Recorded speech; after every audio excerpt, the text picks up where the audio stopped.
അസ്സലാമു അലൈക്കും വറഹ്മത്തുള്ളാഹി വബറകാതുഹു. ബിസ്മില്ലാഹിർ റഹ്മാനിർ റഹീം. അൽഹംദുലില്ലാഹി റബ്ബിൽ ആലമീൻ. വസ്സലാത്തു വസ്സലാമു അലാ അഷ്റഫിൽ മഖ്ലൂഖീൻ വഅലാ ആലിഹി വസഹ്ബിഹി അൽ ഫായിസീൻ. അമ്മാ ബഅദ്. വിസ്ഡം ഹദീസ് ക്ലാസ് 3019. ഇന്നത്തെ ഹദീസിൽ പരാമർശിക്കുന്നത് രണ്ട് പേരെ പിണക്കുന്നവർ, അവർ വളരെ അപകടത്തിലാണ്. അതേക്കുറിച്ചാണ്. ബഹുമാനപ്പെട്ട ഇമാം മുസ്ലിം റളിയല്ലാഹു തആല അൻഹു റിപ്പോർട്ട് ചെയ്യുന്ന ഹദീസ്, അബ്ദുല്ലാഹിബ്നു മസ്ഊദ് റളിയല്ലാഹു തആല അൻഹുവിൽ നിന്ന് നിവേദനം, അന്നൻ നബിയ സല്ലല്ലാഹു അലൈഹി വസല്ലമ ഖാല, നിശ്ചയം ഹബീബ് നബി സല്ലല്ലാഹു അലൈഹി വസല്ലമ തങ്ങൾ പറഞ്ഞു, അലാ ഉനബ്ബിഉക്കും, ഞാൻ നിങ്ങൾക്ക് അറിയിച്ചു തരട്ടെയോ, മൽ അൽഹു, എന്താണ് അൽഹ് എന്നത്. ചില സ്ഥലത്ത് അൽഹ് എന്നുമുണ്ട്. അൽഹ് എന്താണ് എന്ന് നിങ്ങൾക്ക് ഞാൻ അറിയിച്ചു തരട്ടെയോ, പറഞ്ഞു തരട്ടെയോ. അൽഹ് കളവ്, നിർമ്മിച്ചുണ്ടാക്കണം, കെട്ടിക്കൂട്ടി ഉണ്ടാക്കുന്ന കളവ്.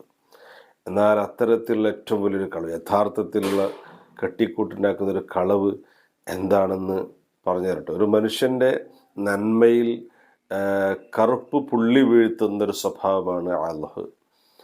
അതെന്താണെന്ന് ഞാൻ നിങ്ങൾക്ക് പറഞ്ഞു തരട്ടെയോ. ഹിയൻ നമീമ, അത് നമീമത്താണ്. ആളുകൾക്കിടയിൽ ഫസാദ് ഉണ്ടാക്കാൻ വേണ്ടി ഓരോന്ന് പറഞ്ഞു കൊടുക്കൽ, ഉള്ളതാണെങ്കിലും ഇല്ലാത്തതാണെങ്കിലും രണ്ട് പേരെ പരസ്പരം തെറ്റിക്കാൻ വേണ്ടി ഒരാളോട് അയാൾ ഇന്നത് പറഞ്ഞു, അയാൾ അത് പറഞ്ഞു, ഇത് പറഞ്ഞു എന്നൊക്കെ പറഞ്ഞ് മറ്റൊരാളെ കുറിച്ച് പറഞ്ഞു കൊടുക്കുക. ഒരുപക്ഷെ അത് ഉള്ളതായിരിക്കാം. ഫസാദ് ഉണ്ടാക്കുക എന്ന ലക്ഷ്യത്തോടെ, രണ്ടുപേരെയും പരസ്പരം തെറ്റിക്കുക എന്ന ലക്ഷ്യത്തോടെ അയാൾ പറഞ്ഞത് ഇവിടെ അങ്ങനെ തന്നെ എത്തിച്ചു കൊടുക്കുക. ഇത് നമീമത്താണ്. ഇനി ഇല്ലാത്തതും അതിൽ കടത്തി വരും. കാരണം ഇവരെങ്ങനെയൊക്കെ ഒന്ന് തെറ്റിക്കണം എന്ന നിലക്ക് ഇല്ലാത്തതും പറഞ്ഞ് ഫലിപ്പിക്കും. അപ്പുറത്ത് പോയിട്ട് നേരെ തിരിച്ചും പറഞ്ഞു ഇയാളെക്കുറിച്ച് മോശം അവിടെ പറഞ്ഞു കൊടുക്കും. ഇങ്ങനെ രണ്ടുപേരെ പരസ്പരം പിണക്കാൻ, തെറ്റിക്കാൻ വേണ്ടി ശ്രമിക്കുന്നവൻ, അത് നമീമത്താണ്. അങ്ങനെ നമീമത്ത് പറഞ്ഞ് തെറ്റിക്കുന്നത് വലിയ അപകടമാണ്. അൽഖാലത്തു ബൈനന്നാസ്, ജനങ്ങൾക്കിടയിൽ വാതോരാതെ സംസാരിച്ച് പിണക്കമുണ്ടാക്കാൻ, ഫസാദ് ഉണ്ടാക്കുന്ന നമീമത്താണ് ഈ അൽഹ് എന്ന് പറയുന്നത്. അൽഹ് എന്ന് പറഞ്ഞാൽ ഈ നിർമ്മിച്ചുണ്ടാക്കുന്ന, കെട്ടിക്കൂട്ടിണ്ടാക്കുന്ന കളവുകൾ. ആ വകുപ്പിലാണ് ഇതും ഉൾപ്പെടുത്തുക എന്നർത്ഥം.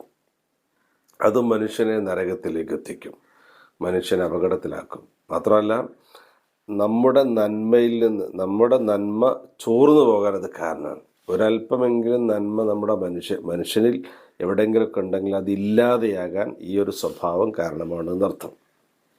നമ്മൾ ചീത്തയായി പോകും. മറ്റുള്ളവരെ തമ്മിൽ തെറ്റിക്കാൻ വേണ്ടി നമ്മൾ നടത്തുന്ന ഈ പ്രവണത കാരണം നമ്മൾ മോശക്കാരായി മാറും, ചീത്ത സ്വഭാവക്കാരായി മാറും. നമ്മിലുള്ള നന്മ ഇല്ലാതായി പോകും. ഇബാദത്ത് ചെയ്യാനുള്ള ഒരു മനസാന്നിധ്യവും ത്വരയും ആഗ്രഹമൊക്കെ നമ്മളിൽ ഉണ്ടായിരുന്നെങ്കിൽ ഈ സ്വഭാവം വരുന്നതോടുകൂടെ ആ ഒരു നന്മയും കൂടെ നമ്മിൽ നിന്ന് അകന്നു പോകും എന്നർത്ഥം. അതൊരു വലിയ അപകടമാണ്. അതുകൊണ്ട് നമീമത്ത് പറയരുത്. ആൾക്കാരെ തമ്മിൽ തെറ്റിക്കാൻ വേണ്ടിയിട്ട് ഓരോന്ന് പറഞ്ഞ് ഫലിപ്പിക്കരുത്. ഇനി നമ്മളൊരാളോട് വേറൊരാളെക്കുറിച്ചൊരു രഹസ്യം പറയുമ്പോൾ ഇക്കാര്യം കൊണ്ട് ഇയാളുടെ മനസ്സിൽ അവരോട് വെറുപ്പ് വരുമെന്ന് നമുക്ക് തോന്നിയാൽ അത് പറയരുത്. ഉള്ളതാണെങ്കിലും ഇല്ലാത്തതാണെങ്കിലും പറയരുത്. അതാണ് നല്ല സ്വഭാവം. അല്ലാഹു തആല അത്തരത്തിൽ ജനങ്ങളിൽ നന്മ ആഗ്രഹിക്കുന്ന നല്ല ആളുകളിൽ അല്ലാഹു നമ്മെ ഉൾപ്പെടുത്തി അനുഗ്രഹിക്കുമാറാവട്ടെ. ആമീൻ. അസ്സലാമു അലൈക്കും വറഹ്മത്തുള്ളാഹി വബറകാതുഹു.